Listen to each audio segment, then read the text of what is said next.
कैलाश पर्वत एक ऐसा रहस्यमय स्थान जिसे समझ पाना आज भी इंसान के लिए असंभव है।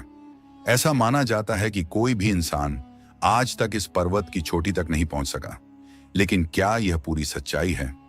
नहीं, क्योंकि एक ऐसा तांत्रिक था जिसने न केवल कैलाश पर्वत पर चढ़ाई की, बल्कि वह पहला और अब तक का एकमात्र व्यक्ति बना जिसे इस दिव्य स्थान की ऊंचाइयों को छूने की अनुमति मिली।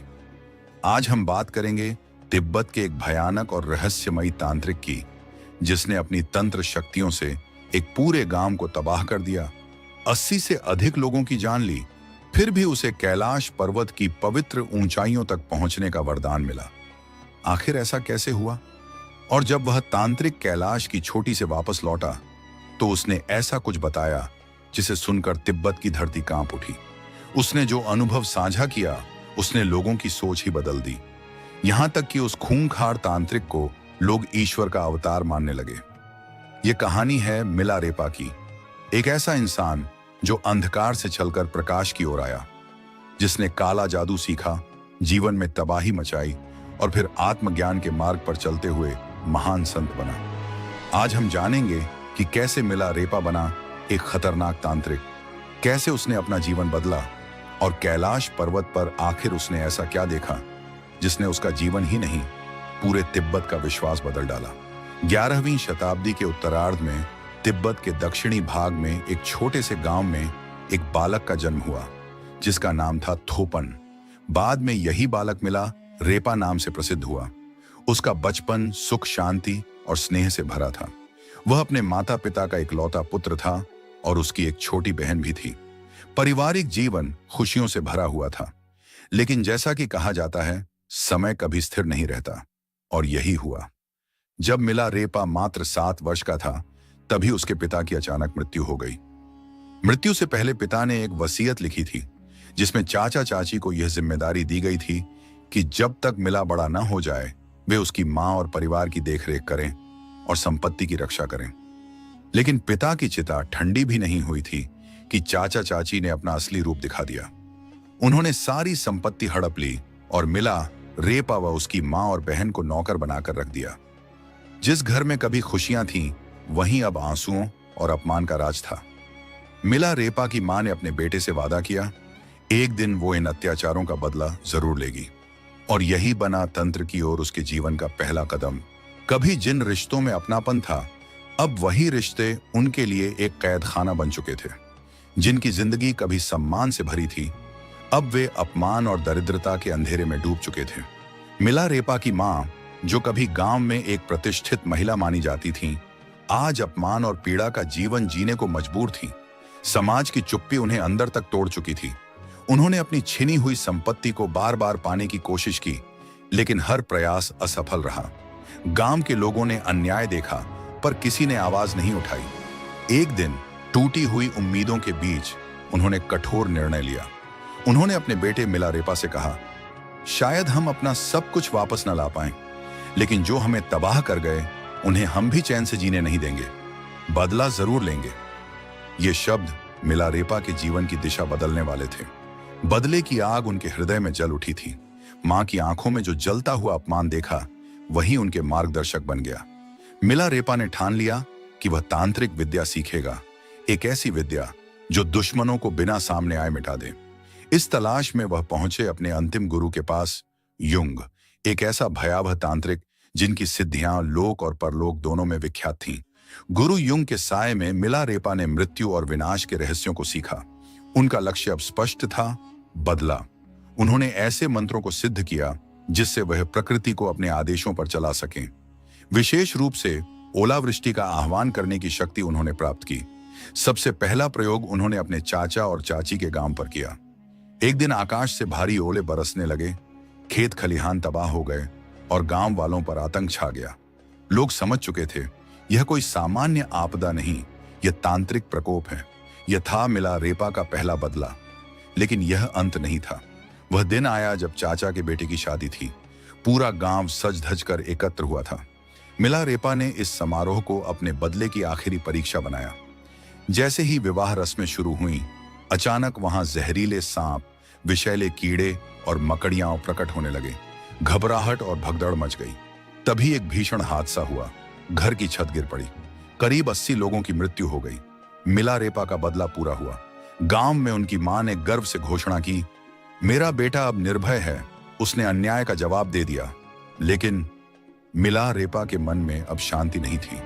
वह विचारों के बवंडर में फंसे थे। बदले की आग ने उन्हें वह सब छीन लिया था जो कभी उन्हें इंसान बनाता था। अब वह सोच रहे थे, क्या यह जीत थी या आत्मा की हार? मिलारेपा के भीतर अपराध बोध की आग जल उठी थी। जिन मासूमों ने कभी उनका कुछ नहीं बिगाड़ा, वे भी उस भयानक तांडव में मारे गए थे। जिस बदले से उन्हें आत्मिक शांति मिलनी थी, अब वही एक गहरा पश्चाताप बन चुका था। यहीं से शुरू हुआ उनका आत्म मंथन, आत्मशुद्धि का कठिन मार्ग। इसी समय उनकी भेंट हुई एक बौद्ध लामा से, जिन्होंने उन्हें सुझाव दिया कि वह महान गुरु मारपा की शरण में जाएं। गुरु मारपा केवल एक साधक नहीं, बल्कि भारत से ज्ञान की अमूल्य निधि लेकर आए हुए एक संत हैं, जिन्होंने तिब्बत में बौद्ध धर्म की कई पवित्र शिक्षाओं का अनुवाद किया था। उनकी बुद्धिमत्ता और करुणा की ख्याति दूर दूर तक फैली थी। जब मिलारेपा गुरु मारपा के गांव पहुंचे तो उनका स्वागत किसी संत की तरह नहीं, बल्कि एक कठोर परीक्षा से हुआ। गुरु मारपा जानते थे कि सच्चे ज्ञान की प्राप्ति केवल तप, त्याग और आत्मशुद्धि से ही संभव है। उन्होंने मिलारेपा को भयंकर श्रम की साधना में झोंक दिया। कभी ऊंचे पहाड़ों से भारी पत्थर लाना, तो कभी उन्हें दुर्गम स्थानों तक पहुंचाना। हर दिन की यह कठिन तपस्या भले शरीर को थका देती, लेकिन आत्मा को एक एक कर सभी पुराने दोषों से मुक्त कर रही थी। धीरे धीरे मिलारेपा ने गुरु की शिक्षाओं को न केवल सुना, बल्कि जीवन में उतारना शुरू किया। उनकी साधना अब सिर्फ शक्ति के लिए नहीं, आत्मा के शुद्धिकरण के लिए थी।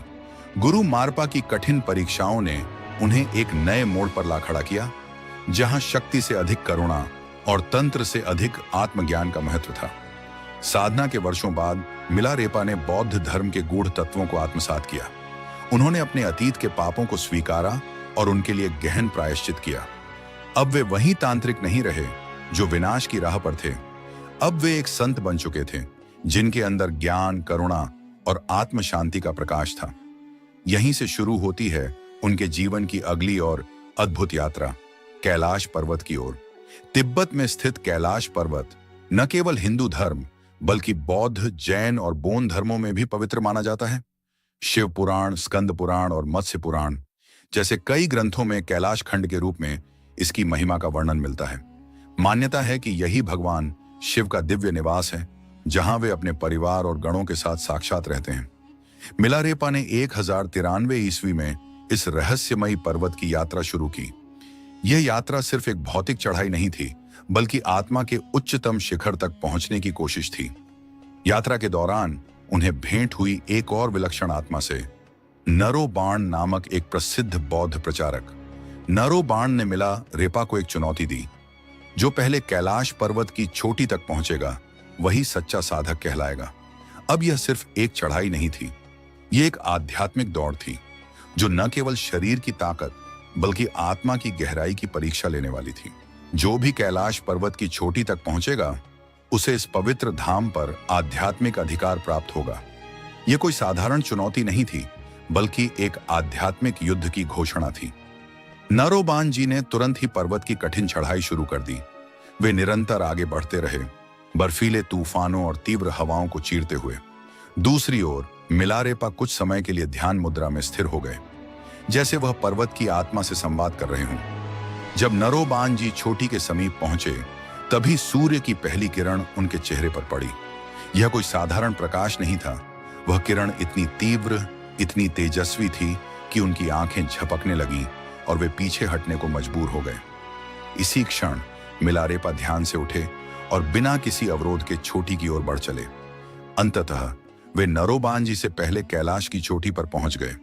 यह केवल शारीरिक विजय नहीं थी, यह मिलारेपा की आत्मिक शक्ति और सिद्धियों की विजय थी।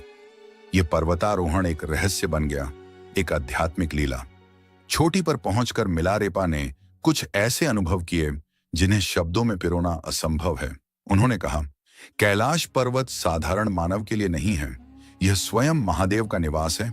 यहां आकर चढ़ाई करना शिव की तपस्या में विघ्न डालने जैसा पाप है। मिलारेपा का यह संदेश आज भी कैलाश यात्रियों के लिए एक चेतावनी है। केवल वही यहां चढ़ने का प्रयास करें जो आत्मा की गहराइयों में उतर चुके हों, जिन्होंने साधना की चरम सीमाएं छू ली हों। एक और रहस्य यह है कि कैलाश पर्वत की तलहटी में समय की गति सामान्य नहीं है। ऐसा कहा जाता है कि यहाँ एक दिन धरती के 1 माह के बराबर होता है।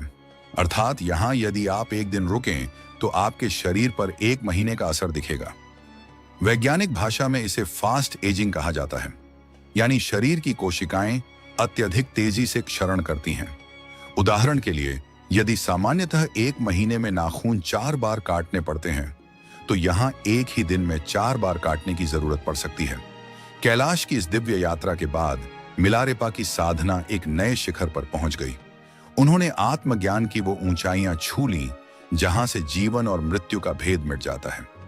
उन्होंने अपने शिष्यों को भी ध्यान, तपस्या और गूढ़ विद्याओं की शिक्षा दी ताकि वे भी आत्मा की रोशनी में प्रवेश कर सकें। इन्हीं आध्यात्मिक उपलब्धियों के बाद शुरू हुआ उनके जीवन का अंतिम अध्याय।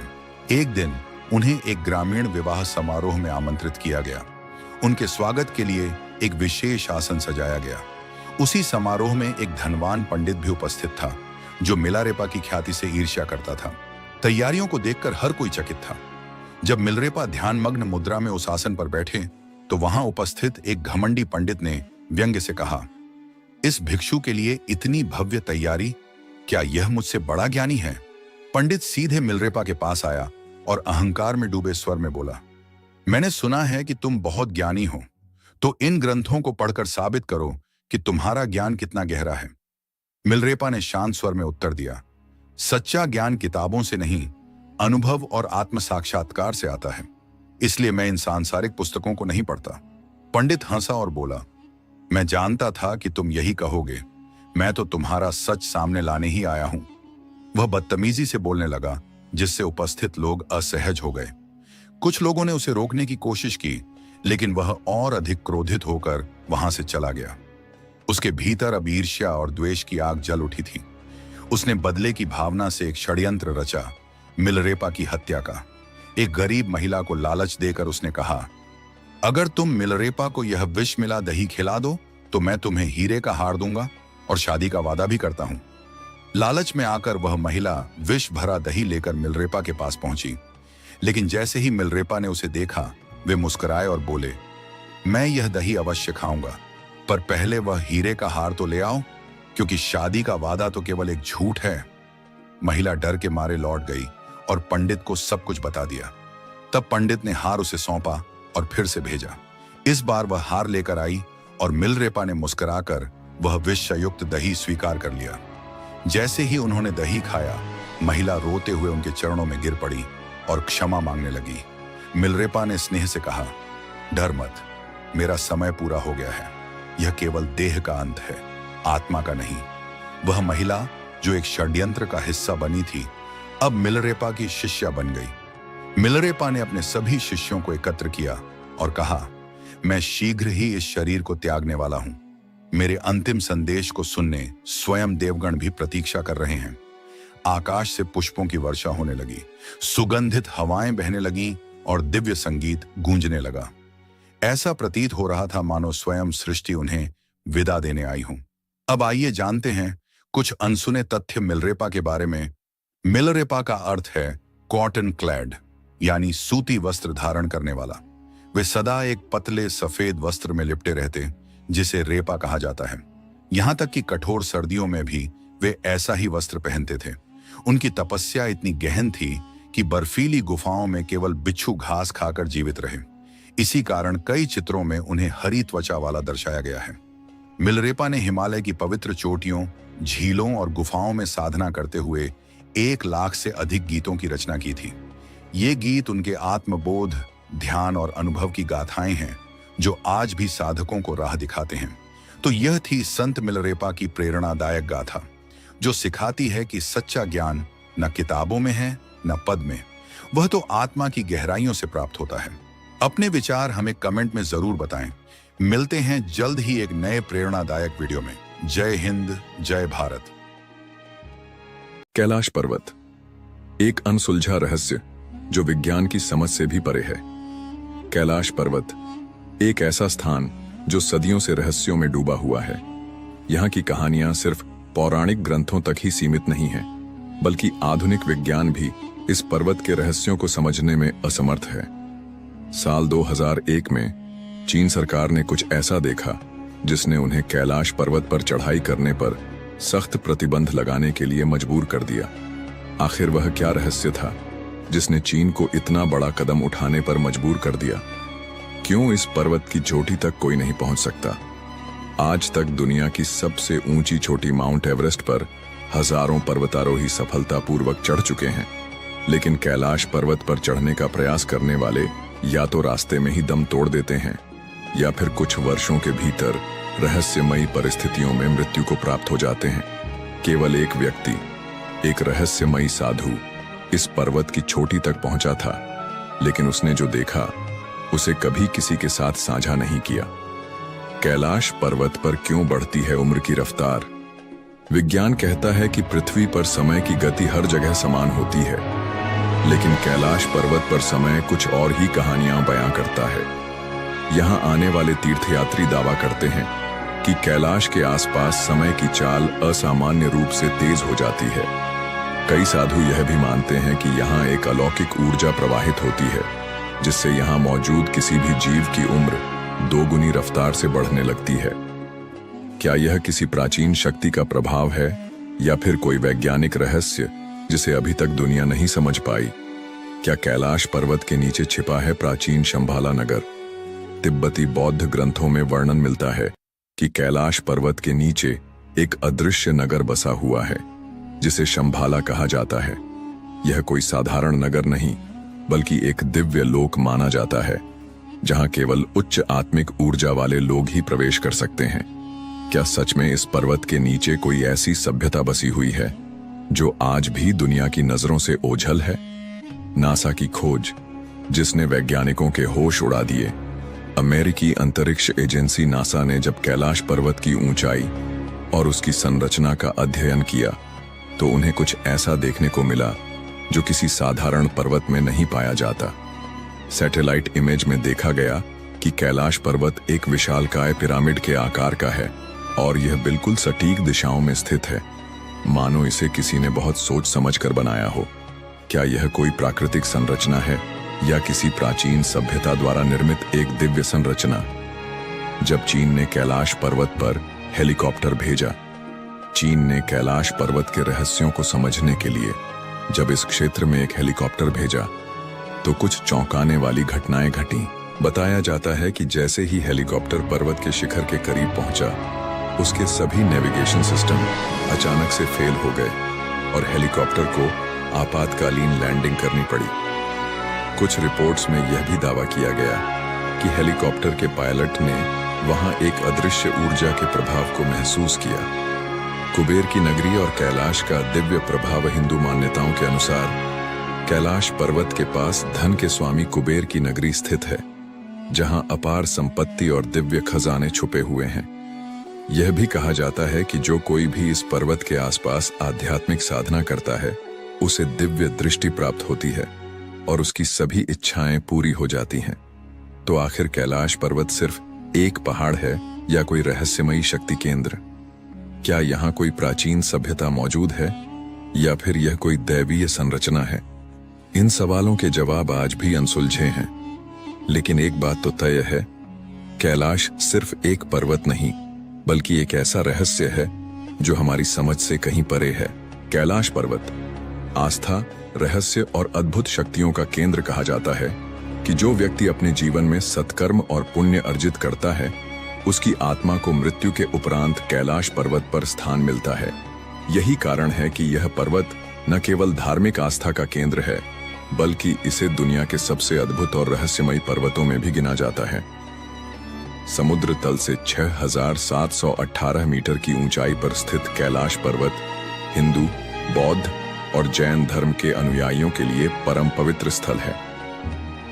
धार्मिक मान्यताएं और आस्था का प्रतीक हिंदू धर्म में कैलाश पर्वत को भगवान शिव का दिव्य निवास माना जाता है, जहां वे माता पार्वती के साथ निवास करते हैं। मान्यता है कि यह वही स्थान है जहां शिव जी ने योग और ध्यान की अद्भुत साधनाएं की और कैलाश को सृष्टि के केंद्र का स्वरूप प्रदान किया। बौद्ध धर्म के अनुयायी मानते हैं कि परम आनंद के प्रतीक बुद्ध डेमचौक चक्र संवर इस पर्वत के अधिष्ठाता देव हैं। वहीं जैन धर्म में इसे अष्टापद पर्वत के नाम से जाना जाता है, जहां प्रथम तीर्थंकर भगवान ऋषभदेव ने निर्वाण प्राप्त किया था। इन मान्यताओं के कारण कैलाश पर्वत को सिर्फ एक पर्वत नहीं बल्कि आध्यात्मिक ऊर्जा का केंद्र माना जाता है। क्या कैलाश पर्वत वास्तव में एक प्राचीन पिरामिड है? साल 1999 में रूस के एक प्रसिद्ध खोजकर्ता अर्नेस्ट मुल्दाशिफ और उनकी टीम ने कैलाश पर्वत के रहस्यों को जानने के लिए एक रोमांचक यात्रा की। इस दल में भूवैज्ञानिक, भौतिकविद और इतिहासकार शामिल थे। उन्होंने कैलाश पर्वत के आसपास कई महीने बिताए और वहां की रहस्यमयी गतिविधियों का अध्ययन किया। मुल्दाशिफ ने अपनी किताब where do we come from में इस यात्रा के अनुभवों का उल्लेख किया, जिसमें उन्होंने दावा किया कि कैलाश पर्वत वास्तव में एक प्राचीन मानव निर्मित पिरामिड हो सकता है, जो हजारों साल पहले किसी उन्नत सभ्यता द्वारा बनाया गया था। उनके अनुसार यह पर्वत अनेक छोटे छोटे पिरामिडों से घिरा हुआ है और एक विशेष ऊर्जा केंद्र के रूप में कार्य करता है। कैलाश पर्वत के भीतर से आती अजीब आवाजें। इस शोध दल ने बताया कि जब वे रात के समय पर्वत के पास रुके तो उन्होंने महसूस किया कि पहाड़ के भीतर से एक अजीब तरह की फुसफुसाहट और पत्थरों के गिरने की आवाजें आ रही थीं। ऐसा प्रतीत होता था जैसे पर्वत के अंदर कोई छिपा हुआ संसार हो। एक रात जब मुल्दाशिफ और उनके साथी विश्राम कर रहे थे, उन्होंने स्पष्ट रूप से पत्थरों के खिसकने और किसी के चलने जैसी आवाजें सुनी। यह एक अविश्वसनीय अनुभव था, जिसने उन्हें यह सोचने पर मजबूर कर दिया कि क्या कैलाश पर्वत वास्तव में किसी गुप्त शक्ति या अलौकिक जीवों का निवास स्थान है। समय की गति में विचित्र परिवर्तन। कैलाश पर्वत के आसपास समय भी अपनी गति बदल लेता है। यहाँ आने वाले कई यात्रियों ने पाया कि उनके बाल और नाखून असामान्य रूप से तेजी से बढ़ने लगते हैं। जहाँ आमतौर पर बाल और नाखून बढ़ने में हफ्तों का समय लगता है, वहीं कैलाश पर्वत के निकट मात्र 2 दिनों में ही बाल और नाखून काफी बड़े हो जाते हैं। वैज्ञानिकों का मानना है कि यह कैलाश क्षेत्र की विशेष चुंबकीय ऊर्जा के कारण हो सकता है, जो शरीर की कोशिकाओं की वृद्धि दर को बढ़ा देती है। लेकिन इस रहस्य का अब तक कोई ठोस वैज्ञानिक प्रमाण नहीं मिल पाया है। कैलाश पर्वत एक अनसुलझी पहेली। कैलाश पर्वत को लेकर कई कथाएं और दावे किए जाते हैं, लेकिन अब तक कोई भी वैज्ञानिक या खोजी दल इसके रहस्यों की गहराई तक नहीं पहुंच पाया है। यह स्थान सिर्फ एक पर्वत नहीं, बल्कि अध्यात्म, चमत्कार और अनसुलझे रहस्यों का अद्भुत संगम है। तो क्या कैलाश पर्वत वास्तव में भगवान शिव का निवास स्थान है? क्या यह कोई प्राचीन पिरामिड है, या फिर यहाँ कोई ऐसी अलौकिक शक्ति छिपी हुई है जिसे आज तक कोई नहीं समझ पाया? कैलाश पर्वत एक दिव्य रहस्य।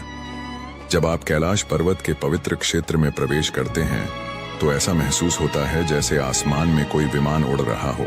लेकिन ध्यान से सुनने पर यह ध्वनि किसी साधारण गड़गड़ाहट जैसी नहीं लगती।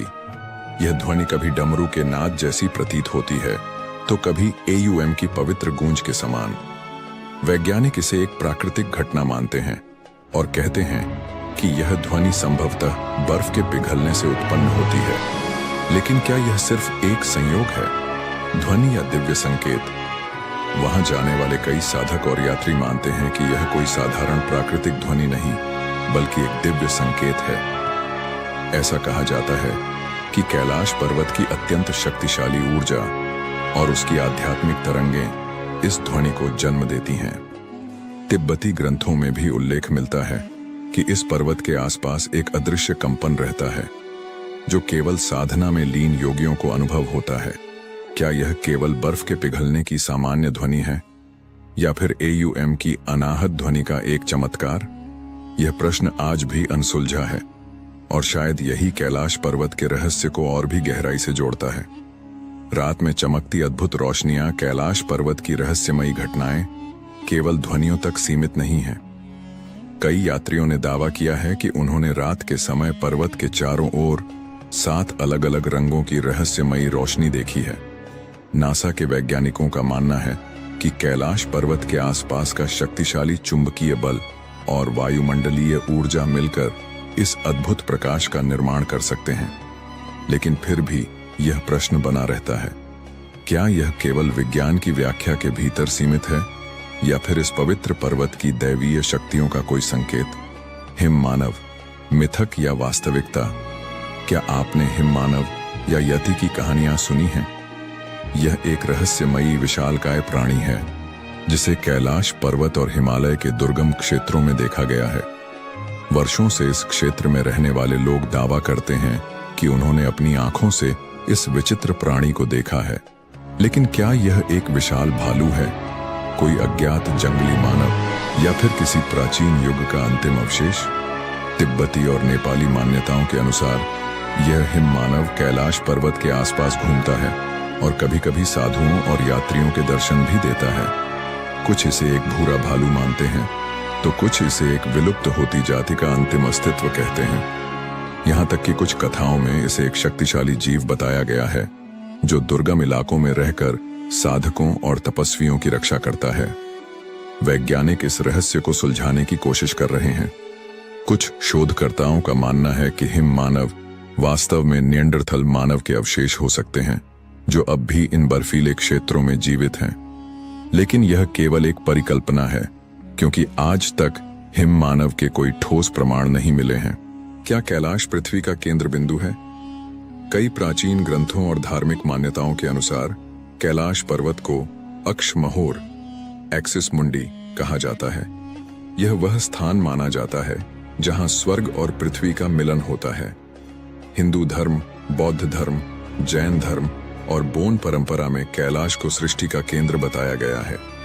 तिब्बती ग्रंथों में उल्लेख मिलता है कि कैलाश पर्वत के चारों दिशाओं में 4 रहस्यमयी नदियां निकलती हैं जो 4 अलग-अलग दिशाओं में बहती हैं।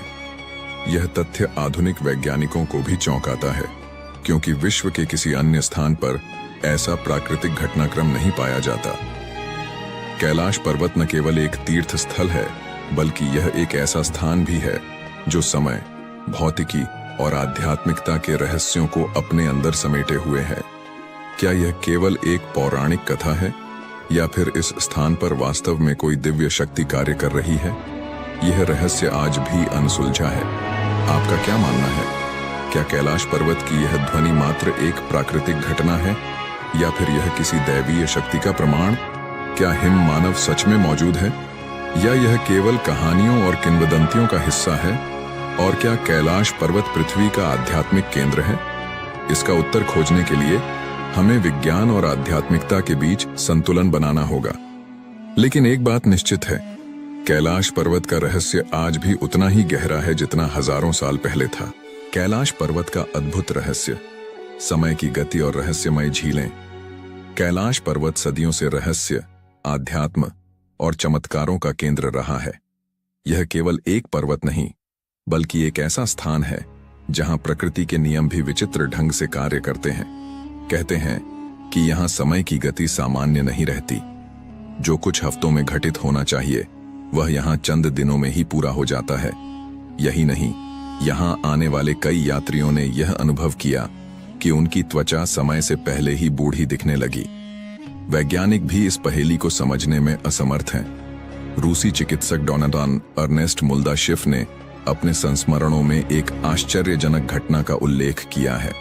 उन्होंने बताया कि एक साइबेरियाई पर्वतारोही दल कैलाश पर्वत की चोटी तक पहुंचने के प्रयास में था, लेकिन जैसे ही वे एक विशेष बिंदु तक पहुंचे, कुछ ही क्षणों में उनकी उम्र असामान्य रूप से बढ़ने लगी। वे देखते ही देखते वृद्ध दिखने लगे। इससे भी अधिक आश्चर्य की बात यह थी कि उस घटना के बाद उन पर्वतारोहियों की उम्र इतनी तेजी से बढ़ी कि महज 1 वर्ष के भीतर ही वे मृत्यु को प्राप्त हो गए। क्या यह कोई प्राकृतिक घटना थी या फिर कैलाश पर्वत पर कोई अदृश्य शक्ति कार्य कर रही थी? 2 झीलें, 2 विपरीत शक्तियां। कैलाश पर्वत के आधार पर स्थित 2 झीलें, मानसरोवर और राक्षस ताल, जो एक दूसरे के बेहद करीब हैं, लेकिन स्वभाव में पूरी तरह भिन्न हैं। ऐसा लगता है मानो ये झीलें प्रकृति के 2 अलग-अलग पहलुओं का प्रतिनिधित्व करती हैं। एक सकारात्मक ऊर्जा का स्रोत तो दूसरी नकारात्मक शक्तियों का प्रतीक। मानसरोवर झील को दुनिया की सबसे ऊंची मीठे पानी की झील माना जाता है। इसका पानी निर्मल, शांत और जीवनदायिनी ऊर्जा से भरा हुआ है।